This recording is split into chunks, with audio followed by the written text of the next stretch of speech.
fait la fête ici aujourd'hui.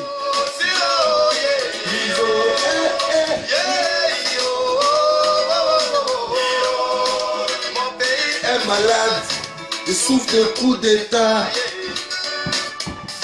Coup d'état, maladie africaine.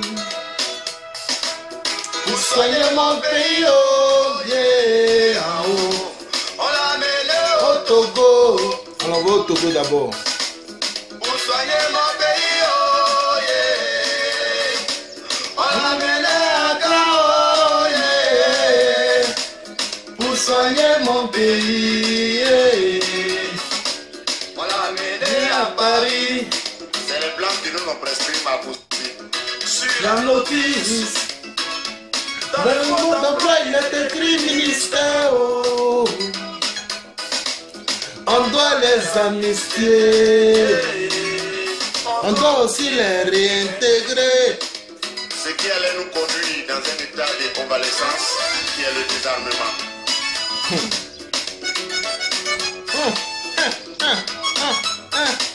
Dans les effets secondaires, il y a cancer dedans, yeah.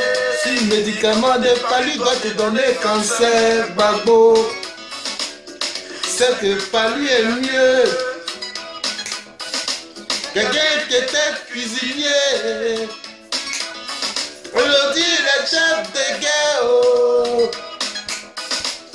On doit le réintégrer, yeah. À ton avis, est-ce qu'il reviendra, Luiso? La vie d'un garçon, c'est pas facile, hein. Bonjour à tous les Ivoiriens, à tous les membres de la Jossi Gang. Je dis grand salut à tous les Africains. Merci de nous suivre au jour le jour. Maintenant, je présente le journal télévisé. Je ne sais pas à quelle heure vous voyez ça dans votre pays, là où vous êtes, mais ce sera désormais le journal télévisé. Quand vous vous réveillez le matin, il vous suffit de cliquer dessus, vous verrez une nouvelle émission. Alors, aujourd'hui, je vais encore bavarder comme d'habitude. Je ne sais même pas de quoi je vais parler, mais je vais inventer. Parce que moi, je crée, donc je vais inventer. Mais je vais rester quand même dans la vérité. Voilà. Qu'est-ce que je peux inventer? Bon, d'abord, les Ivoiriens, je voudrais vous inviter à visionner. À visionner un miracle. Qui sera le 5e miracle des Ivoiriens. Actuellement, vous ne pouvez pas bien comprendre. Mais vous allez me comprendre. Je vous invite à visionner le 5e miracle, qui est la libération de Laurent Gbagbo. Imaginez-vous, Ivoiriens. Laurent Gbagbo sort de prison. Il rentre à Abidjan. Simone Gbagbo est libéré. Blé Goudé est libéré. Les exilés rentrent. Tous les petits camarades qui sont enfermés sont libérés. Tous ceux qui ne pouvaient pas rentrer au pays depuis des années, la Jossi Gang rentre au pays. Imaginez-vous la musique, le show, Non, c'est terrible. C'est terrible. Non, imaginez un peu. Les mêmes blancs, ils vont quitter les États-Unis, la France, le Portugal, l'Italie. Ils vont venir de partout. Venir, ils veulent voir Gbagbo. C'est lui. Rappelez-vous. C'est lui qui a été trimballé par les rebelles, déshabillé, montré torse nu en débardeur. Celui-là, c'est lui qui sera comme un lieu touristique. Les gens vont venir pour voir qui c'est. Ils vont chercher à le toucher, comme Jésus. Je ne suis pas en train de le déifier. Loin de moi ce genre d'idées. Ne déifie pas une personne. Mais au moins c'est un monument.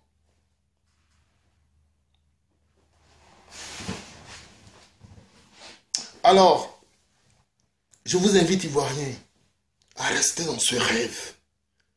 Parce que si vous avez la possibilité de visualiser ce qu'on appelle la projection,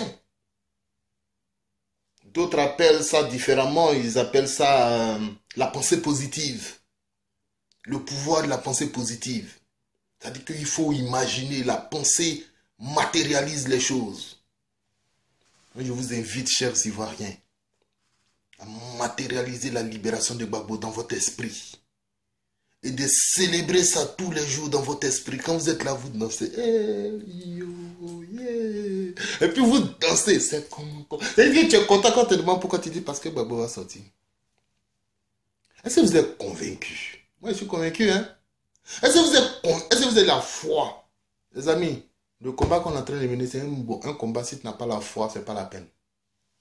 Sinon, après ça, tu vas te retrouver à Abidjan, en train de traiter les rebelles.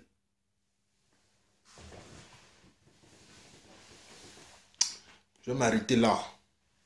Je fais très court aujourd'hui. Alors, la première chose, nous avons parlé de la projection. Et j'espère que vous et moi, nous nous sommes compris.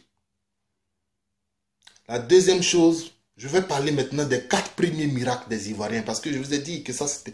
La projection, c'est le 5e miracle. Non, la libération de Gbagbo, c'est le 5e miracle. Maintenant, on va parler des 4 premiers miracles. Que je vais appeler... Je ne sais pas quel titre donner à ça. Peut-être la quadrature.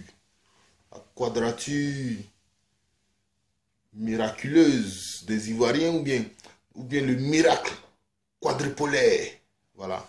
Le miracle quadrupolaire des Ivoiriens. Je vais garder ça. Moi, j'invente. Moi, je crée. Parce que souvent, quand je suis dans les débats avec les gens, ils ont des petits mots. Pays Côte d'Ivoire. Ils parlent de Gbagbo et puis ils disent Gbagbo vaurien. Ça, c'est des petits mots. Donc, souvent, je les prête des mots. Donc, je crée. Voilà, c'est ça. Parce qu'ils sont dans les petits débats. Donc, moi, je dis maintenant, et c'est ça qu'ils vont utiliser désormais, le miracle quadrupolaire des Ivoiriens. Voilà. Donc, je vais annoncer les 4 miracles. Premier miracle, c'était celui de 2002, où les Ivoiriens dormaient un soir de septembre. Et puis, ils se sont vus bombardés. Et dans leur réveil, ils ont repoussé les assaillants. Ils ont repoussé les rebelles. Ils sont restés là-bas. Là-bas. Là-bas au nord. Où ils avaient la population avec eux. Ils sont restés là-bas. Maintenant, dans les autres zones de l'ouest, etc., où l'armée n'était pas puissante. Donc ils les ont tués là-bas et puis se sont installés. Mais n'ont pas pu pénétrer. Même simple Yamoussoukro. Ils n'ont pas pu, ils ont été repoussés par la garde républicaine. Moi j'étais là, j'étais présent, j'ai tout vu. Personne n'ira raconter n'importe quoi après-demain. J'ai vu. J'étais à Boaké quand ça a explosé, j'ai marché. Je suis passé là, même devant, comment on appelle ça, la force tampon qu'ils avaient installée, je crois que c'était au niveau de Tiebissou. Parce que c'est Tiebissou qui sépare Boaké, Sakassou et Yamoussoukro. Non, ça n'a pas l'air peut-être clair, mais je sais que c'est quelque chose dans ce sens. Ils n'ont pas pu. Ils sont passés à Sakassou. Ils ont même tenté à Tiebissou. Yamoussoukro, ils ont attaqué. Ils ont été repoussés la plupart du temps. Ils ont attaqué plusieurs fois Yamoussoukro, ils ont été repoussés. Voilà. Donc ça fait partie du premier miracle. Des gens qui dorment un soir de septembre. Et dans leur réveil, ils voient qu'il y a des gens qui ont des chars, des kalash, qui sont en train de tuer les gens et puis ils les repoussent. C'est un miracle. Deuxième miracle ivoirien, c'est celui de 2004. Avec Chirac. Chirac, c'est de lui que je parle. Un Dijon. Chirac. Il a inventé une histoire que Gbagbo aurait tué 9 soldats, 8 Français, 1 Américain. Les Américains même ont dit on ne se reconnaît pas dedans. Il dit c'est pas grave. Moi je reconnais mes 8 soldats tués. Ça, c'est Chirac qui a fait ça. Il a menti sur Gbagbo pour pouvoir venir, d'abord pour pouvoir l'empêcher de libérer le pays, et secondo pour pouvoir venir l'enlever. Il voulait se débarrasser de Gbagbo. Donc il a envoyé son armée attaquer l'hôtel Ivoire, attaquer l'aéroport. Il a pointé des choses, des tireurs d'élite qui avaient pris position sur la présidence. Parce qu'il voulait abattre Gbagbo cette nuit. Qu'est-ce qui s'est passé? Blé Goudé a simplement dit, si tu es en train de manger, arrête de manger. Si tu es en train de boire, arrête de boire. Peu importe ce que tu es en train de faire, va libérer ton pays. Dans les minutes qui ont suivi, il y avait au minimum 5 millions de personnes dans les rues. Je parle de toute la Côte d'Ivoire confondue. Je ne parle pas d'Abidjan seulement. Parce qu'à Abidjan, les gens parlent de 2 millions. Voilà. Et c'est ça qui a sauvé Gbagbo. C'est ça qui a maintenu Gbagbo au pouvoir. Ça aussi, c'est un miracle. Le deuxième miracle de la quadrature, ou bien du miracle quadrupolaire. On fout. Troisième miracle, c'est celui de 2011. Parce qu'en 2011, lorsque Gbagbo a dit qu'après des élections, lorsqu'il y a un contentieux, on organise le recomptage. Dans les pays démocratiques, en tout cas, c'est comme ça qu'on fait. Maintenant, nos gars d'en face disent que faut laisser ton histoire de démocratie là. Nous, on va se battre. Après la bataille, qui a été très difficile parce qu'au départ, ils ne pouvaient pas. Qu'est-ce qui s'est passé?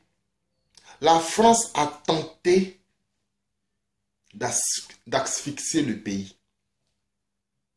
Oui, avec leurs relations. Vous savez que la première guerre, c'était une guerre de choses, de relations. Guerre de relations. Donc, qu'est-ce qu'il va faire? Il va demander un embargo sur les médicaments. Il va rien dire, nous, on s'en fout. On s'en fout. Mets ton embargo où tu veux, nous, on s'en fout. Les Ivoiriens ont tenu sans médicaments. Après, il dit, bon, lui, il va mettre maintenant embargo. Il a fait quoi? Il a fait fermer les banques. Il fait fermer les banques. Les Ivoiriens ont eu confiance en Gbagbo. Gbagbo dit, ne vous en faites pas, moi, je vais payer les salaires. Il a payé les salaires. En 2 jours, il a réorganisé les banques. Tout ce qui était payé à la SGBCI ou bien à la, je ne sais quoi, les banques françaises. Il a fait passer là-bas, de l'autre côté. Maintenant, c'est les banques ivoiriennes qui ont payé. Je l'ai vu, j'étais là. Personne ne peut venir me mentir.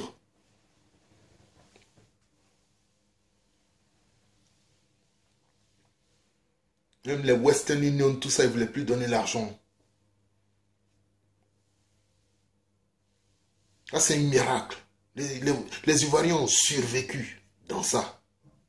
Et maintenant, le 4e miracle. Le 4e miracle maintenant, il faut pas. C'est le miracle le plus beau. C'est le miracle du pardon. C'est-à-dire que les Ivoiriens, malgré tout ce qu'ils ont vécu depuis 2002, les gens qui ont été tués à Diokoué, à Petit Diokoué, à Guitrozon, qui ont été tués même à Abidjan, les ministres qui ont été tués, les gens, tout ça, réfugiés, etc., etc., malgré tout ça, ils n'ont pas de haine. Demain, on rencontre nos amis du Nord, on les salue, on est ensemble. C'est-à-dire que tant que tu ne commences pas le débat de choses, de débat politique là, on est ensemble. C'est quand on commence souvent à débattre et puis les gens ont un ton un peu agressif, voilà pourquoi souvent ça dégénère. Sinon, les Ivoiriens n'ont rien les uns contre les autres. Aujourd'hui, s'il y a un président qui pose des actes concrets pour la réconciliation des Ivoiriens, ça aura lieu. Parce que les Ivoiriens, C'est-à-dire, c'est magique. C'est magique. On ne peut pas expliquer. Mais on n'a rien. Moi, par exemple, je n'ai aucune haine. C'est-à-dire, Alassane Ouattara, là, je n'ai pas de haine contre lui. C'est mon adversaire jusqu'au bout. Je vais le combattre jusqu'à la fin de mes jours. Mais c'est-à-dire que si j'ai la possibilité de manger avec lui, bon, je ne sais pas voir. Je ne l'aimerais pas. Je ne peux pas haïr Soro Guillaume. Je ne peux pas haïr un membre du RDR. C'est un miracle. Et les Ivoiriens qui sont à Abidjan, vous allez voir quand Gbagbo va revenir, il va rétablir tout ça. Avec 2 mots seulement. Il va dire, les amis, c'est du passé. Les amis, on pardonne. Et puis on va tous pardonner, puis on va tous revivre ensemble. On ne va pas les mettre en prison comme ils le font. On ne va pas les mettre à la CPI comme ils le font. On ne va pas faire tout ça. Nous, on n'est plus dans cette petitesse. Écoutez les amis, moi je vous aime. Je voulais simplement vous dire que on a déjà opéré 4 miracles. Ou bien Dieu a opéré 4 miracles dans notre vie. Demandons à Dieu de nous donner la force d'opérer le 5e. Et le 5e aura lieu au bon moment. Mais soyez prêts. À bientôt.